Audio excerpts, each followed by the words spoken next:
Alright, in this next section we are learning about one-to-one functions and inverse functions.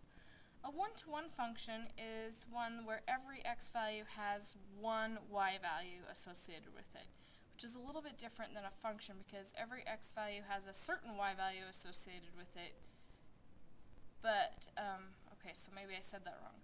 Every x value has a unique y value. Maybe that's a better way of saying that. It's because just kind of like, you know, the function example we talked about earlier with people and their birthdays. It is a function, however, it would not be a one-to-one function. So the reason it's a function is that every person has a birthday that will always be the same birthday. But it's not a one-to-one function because there are some people that have the same birthday. So in other words, the x values and the y values, neither of them can repeat in our list of domain and range. They all have to be unique. Let's do some examples. Of course, something like this is not a function at all. Not a function. Something like this is a function, but it is not one-to-one because you have two different x values that have the same y value. So function not one-to-one. Okay, so a one-to-one function would be something like a line would be one-to-one because every x value has a unique y value. Or a cube function would also work. There's a whole bunch of functions that are one-to-one, but there's also some functions that aren't. Okay, so let's look at some examples. Well, actually, first of all, let's talk about inverse functions. Inverse functions. When you have an inverse function undoes what a function does. Undoes what a function does. So, for example, if I have, oops, getting ahead of myself, a function that squares a number, then the inverse of that function would be a function that unsquares the number, or in other words, a square root, right? Now the problem with this one in particular that I've shared with you is that this function looks like this, whereas this function is only half of it because technically it would be not a function if we did both the positive and the negative side of the graph. So this one would be like the negative side of the graph, right? So we can only have the positive answers or the negative answers in order for it to be a function. So that's where one-to-one functions fits into this, because if you have a function that's not one-to-one, then the inverse will not be a function, because technically the inverse of this would be plus or minus the square root of x, which is not a function. So we have to break it up into individual functions in order for it to actually be a function. But do you understand why this is an inverse? Because if I plug a number into here, it does something to it. Then if I want to undo what I did to it, I use this one to undo it. With inverse functions, the domain and range trade places.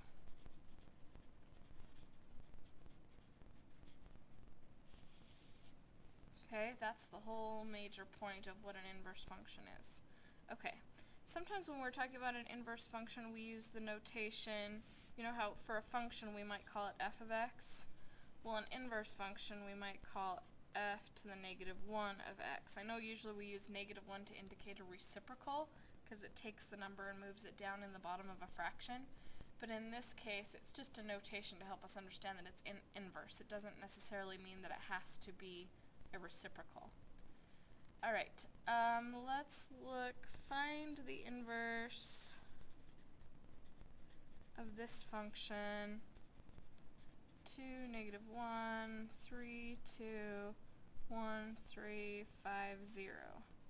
How would we find the inverse of that function?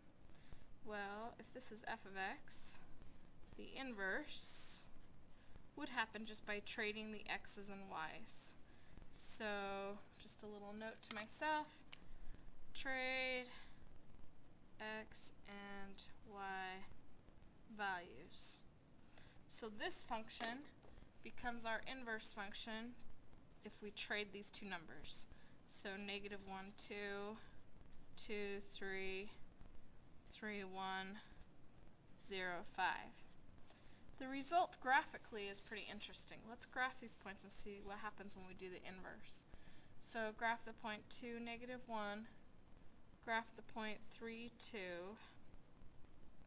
graph the point 1, 3, I don't even know where these dots are all going, and the point 5, 0. So this is kind of an interesting function with those points, right? Well, an inverse function would trade those points. Usually I prefer to do this with a picture, but I'm just kind of winging it. Okay, so now we're going to switch the points around. So negative 1, 2, 2, positive 3. I did that one backwards to begin with, didn't I? So that point should have been 3, positive 2. Oh, there it is. And then that one should have been at 1, 3. So this one is incorrect. Throw that one out. Okay, so then 2, 3 would be a point would be that point there that I accidentally graphed previously. 3, 1 would be here, and 0, 5 would be up here. Does anyone notice any kind of pattern that's happened with the light green dots compared to the dark green ones? The light ones are the inverse, and the dark ones are the original function. Might be easier to recognize if we actually use a function that's connected. So let's do one that is.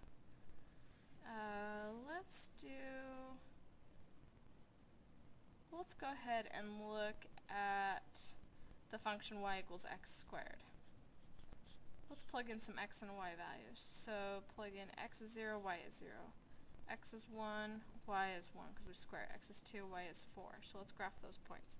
So 0, 0, 1, 1, 2, 4. Now we already talked about how if we did the entire one, it wouldn't be a function anymore. So I'm just going to do that positive piece. So I'm just going to say x is greater than or equal to 0. I'm restricting the domain, so it's only a piece of the function. Okay? So now if we trade our x and y values so that we have our inverse function, these x values become these y values, and these y values become these x values. We just trade them. Now, of course, 0, 0, and 1, 1 stay the same. So the main one that's going to change is our 4, 2 instead of 2, 4. So when we're graphing this, we would have a point at 0, 0, a point at 1, 1, but then at 4, 2. So this is causing this to curve the other direction. What I'm trying to help you see here is that an inverse function is actually going to be the reflection of a function over the line y equals x. So this line here is the line y equals x. That's the identity function. That's where x and y are exactly equal. So if we trade them, they're trading across that line. Did the same thing happen with these points over here? It should have. See how this point has an identical lighter green point on the other side of this dashed line. This one does, and this one does. They are all symmetric to this line y equals x. That's the line of symmetry for a function and its inverse between function and inverse.